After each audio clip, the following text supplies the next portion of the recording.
제2장 타락론. 인간은 누구나 선을 따르려는 본심의 지향성을 가지고 있습니다. 그러나 자기도 모르게 어떠한 악의 세력에 몰리어 원치 않는 악을 행하게 됩니다. 기독교에서는 이 악의 세력의 주체를 사탄이라고 합니다. 인간이 사탄의 세력을 청산하지 못하는 것은 사탄이 무엇이며 어떻게 사탄이 되었는가 하는 그 정체를 알지 못하고 있기 때문입니다. 그러므로 인간이 이 악을 발본색원함으로써 인류의 죄악사를 청산하고 선의 역사를 이루기 위해서는 사탄이 사탄된 동기와 경로와 그 결과를 밝히 알지 않으면 안 되는 것입니다. 이러한 문제를 해명하기 위하여 타락론을 알아야 하는 것입니다. 제1절 죄의 뿌리. 이제까지 죄의 뿌리가 무엇인가 하는 것을 안 사람은 한 사람도 없었습니다. 다만 기독교 신도들만이 성경을 근거로 하여 인간조상 아담과 해와가 선악과를 따먹은 것이 죄의 뿌리가 된 것이라고 막연하게 믿어왔을 뿐입니다. 그러나 선악과가 문자 그대로 나무의 과실이라고 믿는 신도들과 어떤 것에 대한 상징이나 비유일 것이라고 믿는 신도들이 서로 의견을 달리하여 제각기 구구한 해석을 하고 있을 뿐 아직까지도 이에 대한 완전한 해명이 내려지지 않고 있습니다. 1. 생명나무와 선악을 알게 하는 나무. 많은 기독교 신도들은 오늘에 이르기까지 선악과가 문자 그대로 어떤 나무의 열매인 줄로만 알고 있었습니다. 그러나 부모 되시는 하나님이 자녀들이 따먹고 타락할 수 있는 과실을 보기 좋고 탐스럽게 만들어서 손쉽게 따먹을 수 있는 곳에 두셨을 리가 없는 것입니다. 먹는 물건이 원죄를 유전하는 요인이 될 수도 없는 것입니다. 사랑의 하나님께서 인간에게 사망이 따르는 방법으로서 시험을 하셨으리라고는 볼 수 없습니다. 아담과 헤아가 먹을 것을 위하여 죽음을 무릅쓰면서까지 하나님의 말씀을 어겼으리라고는 생각되지 않습니다. 그러므로 선악과는 어떤 물질이 아니고 생명도 문제되지 않을 만큼 강력한 자극을 주는 무엇임에 틀림없습니다. 성경에 많은 주요한 부분이 상징이나 비유로 기록되어 있습니다. 선악과도 비유로 보아야 한다면 그것은 무엇을 비유했을 것입니까? 이것을 해명하기 위하여 선악을 알게 하는 나무와 함께 있었다고 하는 생명나무가 무엇인가를 먼저 알아보도록 하겠습니다. 1. 생명나무. 성서의 말씀에 의하면 타락 인간의 소망은 생명나무를 이루는 데 있었습니다. 이것을 보면 타락 전 아담의 소망도 생명나무였을 것임에 틀림없습니다.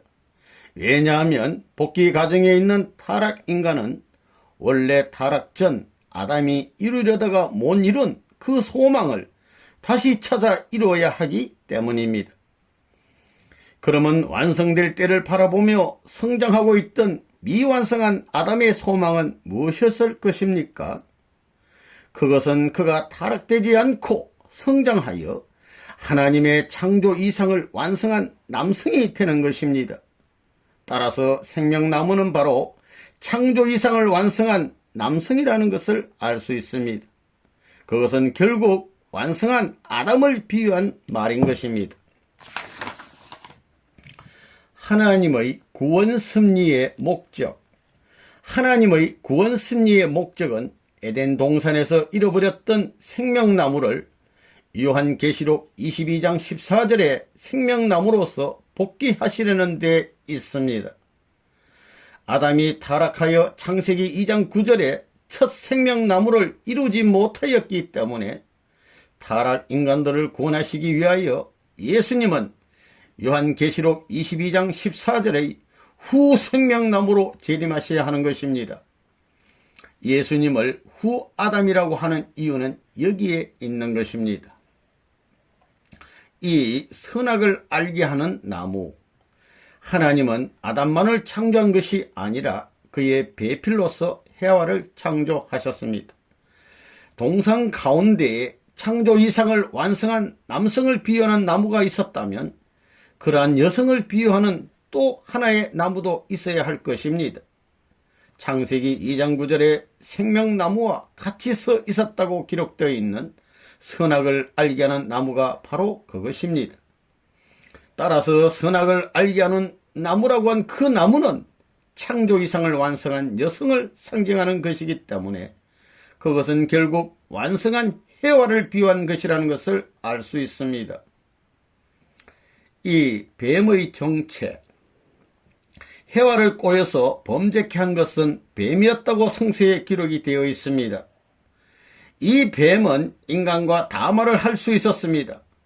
그리고 영적인 인간을 타락시켰으며 선악과를 따먹지 못하도록 하시려는 하나님의 뜻을 알고 있었습니다. 계시록 12장 9절에 하늘에서 큰 용이 내어 쫓기니 옛뱀 곧 마귀요 사탄이라고 한 것과 같이 이 뱀의 소재지는 하늘이었습니다. 이러한 내용으로 보아 이 뱀은 영물인 것입니다.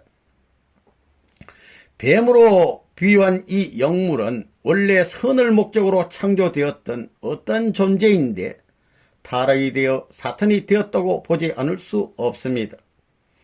그러면 하나님이 창조하신 영적인 존재로서 인간과 담화를 할 수 있고 하나님의 뜻을 알 수 있으며 그 소재가 하늘이었고 타락한 후에는 시공을 초월하여 인간의 심령을 지배할 수 있는 능력을 가진 존재는 무엇일 것입니까?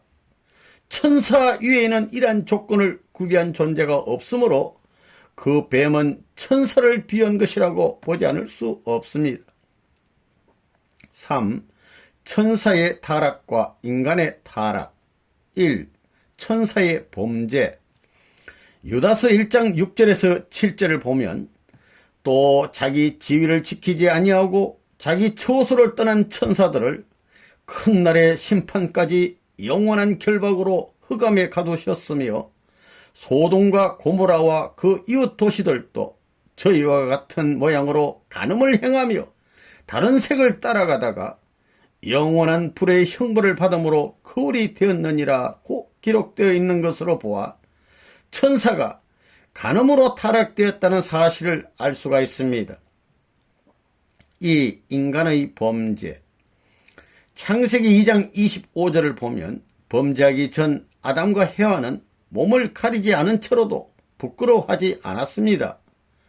그러나 그들이 타락한 후에는 벗은 것을 부끄럽게 생각하여 무화과 나무 잎으로 하체를 가리었던 것입니다.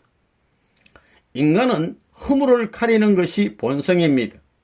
그런데 그들이 손이나 입을 가리지 않고 하체를 가리었다는 사실은 그들의 하체가 허물이 되었다는 것을 말해주는 것입니다.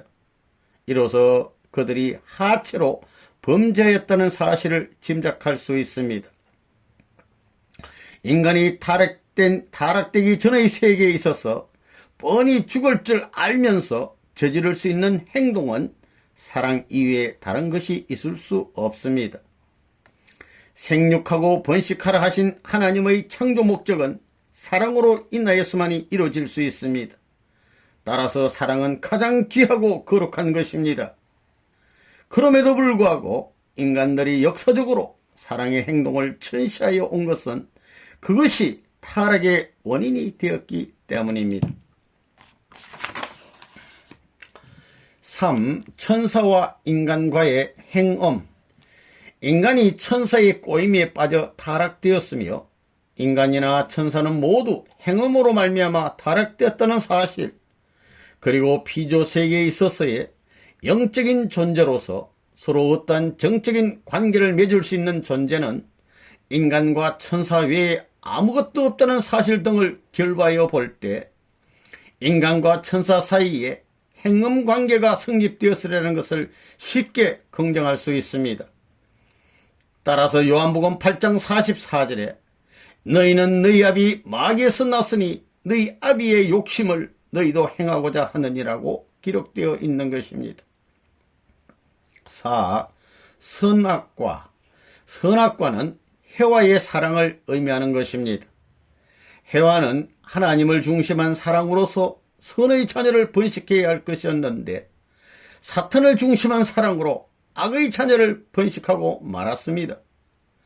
해와는 그의 사랑으로서 선의 열매도 맺을 수 있고 악의 열매도 맺을 수 있었던 성장기간을 통하여 완성되도록 창조되었던 것입니다.